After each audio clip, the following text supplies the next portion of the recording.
72 గంటల్లోనే ఫోన్ లోని అద్భుతమైన జ్యోతిష్య పరిష్కారం చూపిస్తారు. నమ్మండి, నమ్మకపోండి, ఇది నిజం. శ్మశాన కాళి రుద్ర చౌడీదేవి ఆరాధకులు నంబర్ 1 వశీకరణ స్పెషలిస్ట్ గురూజీ.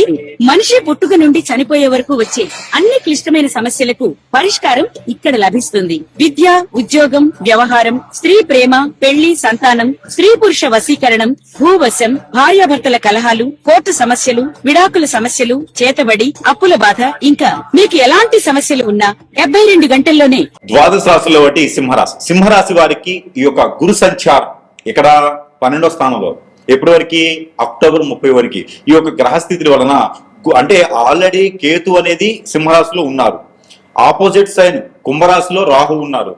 ఇక్కడ మనం చూసుకున్నట్టయితే మీనరాశిలో శని సంచారం అవుతూ ఉన్నారు.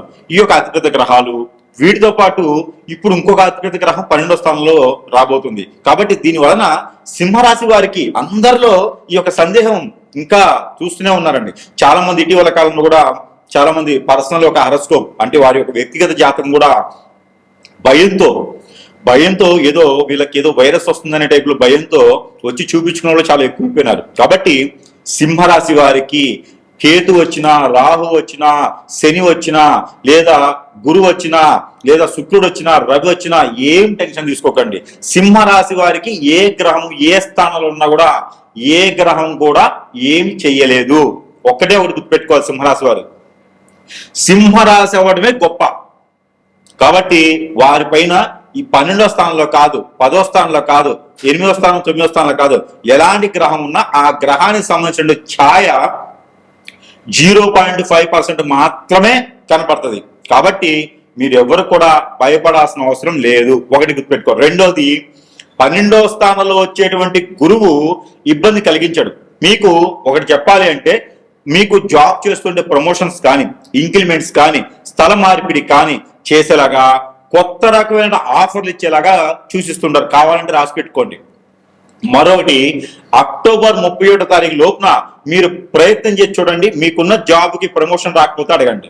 రెండోది, ఫైనాన్షియల్ గా ఉండేటువంటి విషయాలు, వ్యక్తిగతంగా మీరు ఏదైనా ఇబ్బంది పడేటువంటి ఆరోగ్య సమస్యలు, మీకు ఏదైనా గండాలు వచ్చినా, ఎప్పుడో పూర్వకాలంలో అంటే పూర్వం 2-3 సంవత్సరాల క్రితం భయాన్ని ఇచ్చి, అడ్వాన్స్ ఇచ్చి, టోకెన్ పేమెంట్ ఇచ్చి తీసుకోకుండా వదిలేసిన స్థలాలు, ఇళ్ళు, వాకిళ్ళు ఏదో ఒక దానికి పెట్టుకున్నారంటే అవి కూడా క్లియర్ అవుతాయి.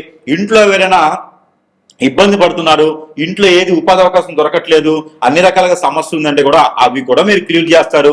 మరి ఇంతకన్నా ఏం కావాలి మీకు? మీకు ఏదైనా ఆరోగ్యం క్షీణిస్తుందా, బాగలేదా, ఆస్మా లాంటిది ఏమైనా ఉందా, థైరాయిడ్ లాంటిది ఏమైనా ఉందా, ఎసిడిటీ లాంటిది ఏమైనా ఉందా, ఒబిసిటీ లాంటిది ఏమైనా ఉందా, బ్యాక్ పెయిన్, షోల్డర్ పెయిన్ లాంటివి ఉన్నాయా? దీనికి ఎందుకు వస్తున్నాయి అంటే కనుక మీ పైన శని భగవాన్ అశుభ దృష్టి. ఇప్పుడు 12వ స్థానంలో మీకు గురువుతో పాటు శుక్రుడు ఉన్నప్పటికీ, మీకు కలత్ర దోషం ఉన్నప్పటికీ, వారి యొక్క నీచం ఉన్నప్పటికీ కూడా గురుబలం మీ పైన ఉంటుంది. ఇది కేవలం సింహరాశి వారికి ఉండేటువంటి అదృష్టం అని చెప్పుకోవాలి. ఇక ఒకటైతే చెప్తా, పెళ్లిళ్ళు చేసుకోకపోవడం మంచిది. ఆల్రెడీ అయిన వాళ్ళైతే అనుమతించండి. ఇక మాత్రం కొత్తగా పెళ్లి చేసుకోవాలి, ఈ సంవత్సరం ఇంక తప్పట్లేదు అనుకున్న వారైతే మాత్రం ఖచ్చితంగా మీరు ఆగండి. ఈ యొక్క 2026 సంవత్సరం పెళ్లి చేసుకోవడం మాత్రం వద్దు. ఒక్కసారి కూడా పెళ్లి కాని వారు ఎవరైతే ఉన్నారో వారు ఈ సంవత్సరం కూడా చేసుకోకండి. ఎప్పుడైతే గురువు, ఎప్పుడైతే శుక్రుడు కన్యా రాశిలోకి ఆరంభం అవుతారో అప్పుడు మీరు పెళ్లి చేసుకునే దానికి బాగుంటుంది. ఇది ఎప్పుడు అవుతుందో తెలుసా అండి? వచ్చేటువంటి 2026 జూన్ మాసంలో అవుతుంది. అంటే దాదాపుగా సంవత్సర సమయం వారికి ఈ ఏడాది కాలం కూడా సింహరాశి వారి పెళ్లి చేసుకోకపోవడం మంచిది. ఇంకా మీరు గురువు గారు, మరి మా అబ్బాయికి మా అమ్మాయికి వయసు అయిపోతుందండి, మరి ఇప్పుడు అవకాశం వచ్చింది, మరి ఇప్పుడు చేసుకో తప్పలేదు, మరి లవ్ మ్యారేజ్ అంటున్నారు, మరి తప్పదండి అంటే దానికి పరిష్కారం ఏంటంటే, ఎవరైనా పురుషుడు పెళ్లి చేసుకోవాలనుకుంటే గనక పురుషుడిని, స్త్రీని పెళ్లి చేసుకోవాలి, సింహరాశిలో పురుషుడు అనుకుంటే గనక మీకు ఎక్కడైనా సరే కొబ్బరి చెట్టు కానీ అరటి చెట్టు కానీ ఉంటే ముందు ఆ అబ్బాయి చేత వారికి పెళ్లి చేయించండి. అలానే స్త్రీ ఉంది సింహరాశిలో అంటే కనుక మీకు తప్పలేదు పెళ్లి చేయాల్సింది అనుకుంటే కనుక రావి చెట్టు, వేప చెట్టు కలిసి ఉన్న దగ్గర వివాహం చేపించేసి 11 మంది భోజనాలు పెట్టండి. అప్పుడు ఆ దోషానికి పరిహారం అవుతుంది. పెళ్లి చేసుకున్నా కూడా 7 తరాలు కాకపోయినా ఈ తరమైన భార్యతో కలిసి ఉండేదానికి ప్రయత్నం ఉంటుంది. పిల్లలు వెనువెంటనే పుట్టేందుకు ఆస్కారం అవకాశం అయితే ఖచ్చితంగా ఉంటుంది. అయితే ఆ వివాహం చేయించే తరుణంలో నవధాన్యాలు తీసుకుని నవగ్రహాలు కూడా శాంతి పలకండి. అప్పుడు ఏదైనా కొంతమేర ఉపశమనం ఉంటుంది. అలానే చివరిలో చెప్పే పరిహారం కూడా మీరు చేసుకుంటూ ఉండాల్సిందే. ఇకపోతే సింహరాశి వారికి ఆర్థికపరమైనటువంటి ఇబ్బందులు, అలానే ఆర్థికపరమైన ఇబ్బందులే కాకుండా ఎవరికైనా డబ్బులు ఇచ్చి ఉన్నారా, ఎక్కడైనా స్థలాల పొలాలు కొని నష్టపోయి మోసపోయి భంగపడి ఉన్నారా, ఎవరి చేత నష్టపోయి ఉన్నారంటే మీకు తెలిసిన వాళ్ళు చేయాలని నష్టపోతారు. ఖచ్చితంగా ఒకటి చెప్పగలుగుతా, మీ బంధుమిత్రుల ద్వారా మీరు ఇప్పటివరకు కూడా ఎంతో నష్టపోయినట్టుగా మనం చూస్తూ ఉన్నాం. ఎప్పుడైతే మనం ఎదుటివారి సహాయం చేస్తామో వారు మనకి ఇచ్చేటువంటి రుణం ఎలా ఉంటుందంటే మనమైన శత్రుత్వం చూపిస్తారు. కాబట్టి ఎవరికి కూడా మీరు సహాయం చేయకండి. సహాయం చేసినా మళ్ళీ అడిగేంతగా సహాయం చేయకండి. అంటే మీరు మళ్ళీ మీరు తిరుగు అడిగేంత సహాయం చేయొద్దు ఎవరికి. దానివల్ల మీరు ఇబ్బంది పడతారు, శత్రువులు అయిపోతారు. దానివల్ల మీరు ఏం చేయాలో అర్థం కాదు, మరొకరికి నిజమైనటువంటి వ్యక్తులకు సహాయం చేయలేకపోతారు. కాబట్టి ఏదైనా బ్యాంకింగ్ సెక్టార్ కానీ, ఫైనాన్స్ సెక్టార్ కానీ, లేదా షేర్స్ మ్యూచువల్స్ లో కానీ ప్రయత్నం చేయండి. ఖచ్చితంగా అనుకున్న స్థానానికి వెళ్తారు. మీడియా రంగం, సినీ రంగం కూడా మీకు అద్భుతంగా ఉంటుంది. కాబట్టి ఇలాంటి వాటిలో మీరు ముందుకెళ్ళొచ్చు. జూన్ జూలై మాసంలో విదేశీ ప్రయత్నం చేస్తే ఖచ్చితంగా వెళ్తారు. ఆగస్టు మాసంలో పెళ్లి చేసుకోవద్దు, కానీ మన అమ్మాయి మన అబ్బాయి అనిపించుకోవచ్చు ఏదైనా ప్రాబ్లం సమస్య ఉంటే గనక.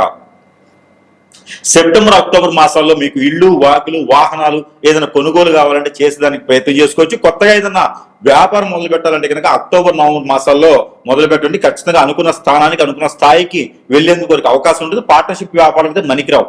భార్యాభర్త అయితే కనుక ఖచ్చితంగా చేసుకోవచ్చు. అలానే పెళ్లి చేసుకోవాలి అనుకున్న వారైతే కనుక సింహరాశిలో పుట్టిన వారిని కూడా చేసుకోవచ్చు. గురుబలం మీకు అద్భుతంగా ఉంది. ఎవరో ఏదో చెప్పారని బట్టి నమ్మకండి. ఇలాంటి బాగర్స్ మాటలు నమ్మేసి మీరు అనుకున్న పనులు ముందుకెళ్లకుండా అనేదిగా కూర్చోకండి. మీరు ఏదైనా ఉంటే ప్రయత్నం చేయండి. ఖచ్చితంగా వెనకడుగు వేయకుండా ప్రయత్నపూర్వకంగా ముందుకు వెళ్ళొచ్చు. ఈ పరిహారం కూడా చేసుకొని అదృష్టవంతులు అవ్వచ్చు. జయ శ్రీమన్నారాయణ. నేను మీ ఐకాన్ ఆస్ట్రాలజర్ గట్టుపల్లి సురేష్ బాబు. ఇందుకి అతిపెద్ద గ్రహాలైనటువంటివి మనకి కొన్ని ఉంటాయి. అంటే ఎప్పుడో ఒకసారి మారేటువంటి గ్రహాలు అవేంటంటే శని భగవానుడు, దాంతోపాటు రాహు, కేతువు. మీ అందరికి తెలిసిన విషయం ఏంటంటే గురు. ఈ గ్రహాలు ఎప్పుడో ఒక్కసారి అంటే 2.5 సంవత్సరాలకు ఒకసారి మారేటువంటి శని భగవానుడు. అయితే రాహు కేతువులు 18 మాసములకి, అలానే గురువు 16 మాసములు అంటే 14 నుంచి 16 మాసములు ఒక్కసారి గురువు మారుతూ ఉంటాడు, సంచారం చేస్తూ ఉంటారు.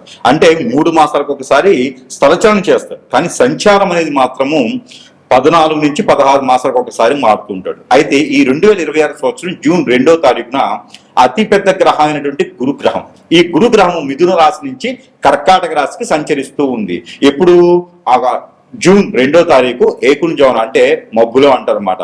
అలా బ్రాహ్మీ ముహూర్తం తర్వాత 4 గంటల 55 నిమిషాల సమయంలో మిథున రాశి నుంచి కర్కాటక రాశి సంచరించుండేటువంటి గ్రహము గురుగ్రహం. ఈ యొక్క గ్రహము సంచారము కర్కాటక రాశిలో అక్టోబర్ 31వ తారీఖు వరకు కూడా సంచరిస్తూ ఉంటుంది. ఆ తదుపరి సింహరాశికి వచ్చి సంచరిస్తూ ఉంటుంది మరొక 3 మాసాల వరకు కూడా.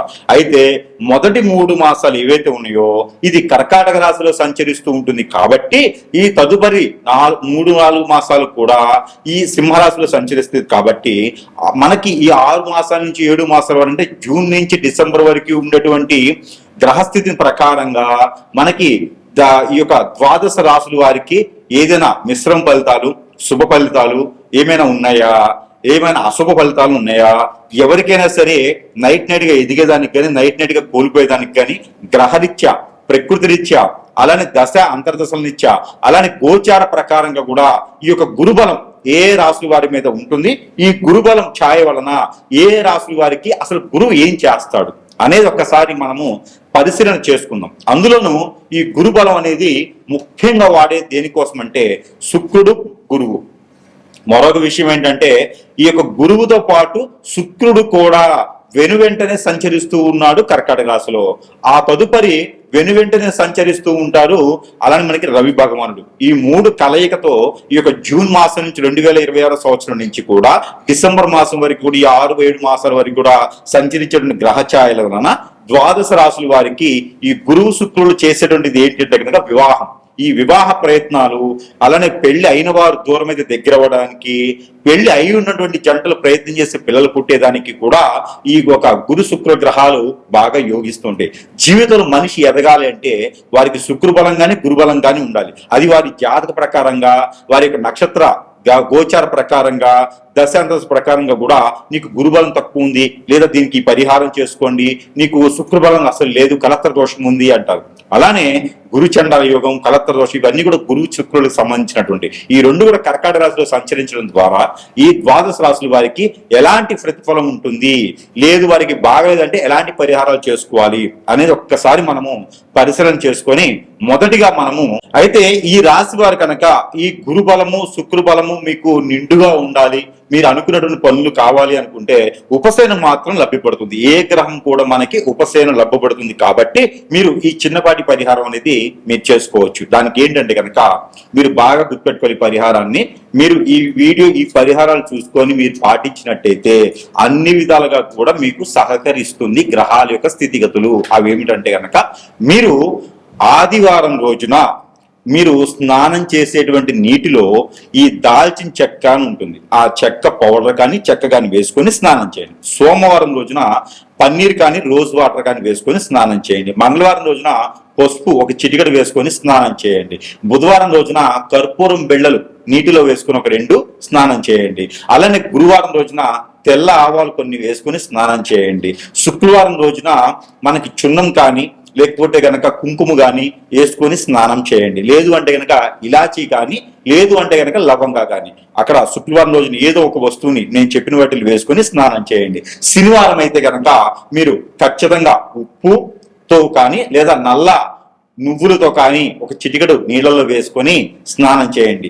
ఇలా గనక మీరు స్నానం ఆచరించినట్లయితే ఒక గురుగ్రహమే కాదు, ఒక శుక్రు గ్రహమే కాదు, ఒక రవి గ్రహమే కాదు, ప్రతి గ్రహంకు ఉన్నటువంటి నెగిటివ్ నరదిష్టి మీ మీద పోయేసి ఆ గ్రహాల యొక్క స్థితిగతులన్నీ కూడా మీకు సమపాల కూడా వస్తూ మీకు అన్ని విధాలుగా బాగుంటుంది.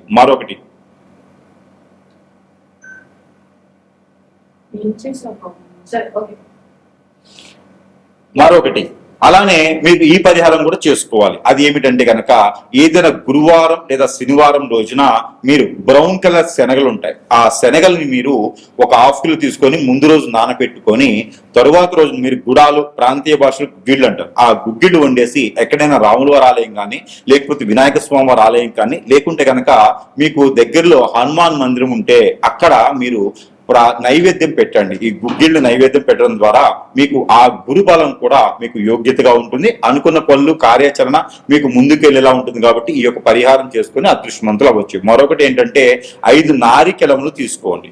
ఏదైనా గురువారం రోజున ఇష్టదైవం దగ్గర లేదా మీ కులదైవం దగ్గర మీకు నచ్చినటువంటి ఆలయానికి వెళ్ళండి. అక్కడ ఈ 5 నారికేళములు కూడా సమర్పించండి. ఈ సమర్పించి ఏ చెప్ప కూడా ఇంటికి తెచ్చుకోవద్దు, అన్ని 10 చెప్పులు అక్కడే వదిలివేసేయండి. దాని ద్వారా మీరు అనుకున్నటువంటి కార్యాచరణ ముందుకు వెళ్తుంది. మీరు అనుకున్నటువంటి పనులన్నీ కూడా గోల్స్ అన్ని కూడా క్యాచ్ అవుతూ ఉంటాయి. మీ మీద ఏదైనా హిప్నాటిజం కానీ బ్లాక్ మ్యాజిక్ కానీ వశీకరణ కానీ ఏమైనా అయినట్టుండి ఏ పని ముందుకెళ్లకుండా అష్టదిబ్బందులు పాలై ఉంటే కనుక ఖచ్చితంగా మీరు చేయవలసినటువంటిది ఏంటంటే కనుక నల్ల మినుములు ఒక 50 గ్రాములు, నల్ల నువ్వులు ఒక 50 గ్రాములు, తెల్ల ఆవాలు ఒక 50 గ్రాములు తీసుకోండి. వీటితో పాటు దాల్చిన చెక్క, లవంగాలు ఒక 20 గ్రాములు తీసుకోండి. దాంతో పాటు కర్పూరం బిళ్ళలు ఒక 13 తీసుకోండి, చిన్నవి కర్పూరం ఆర్తి ఇచ్చేవి.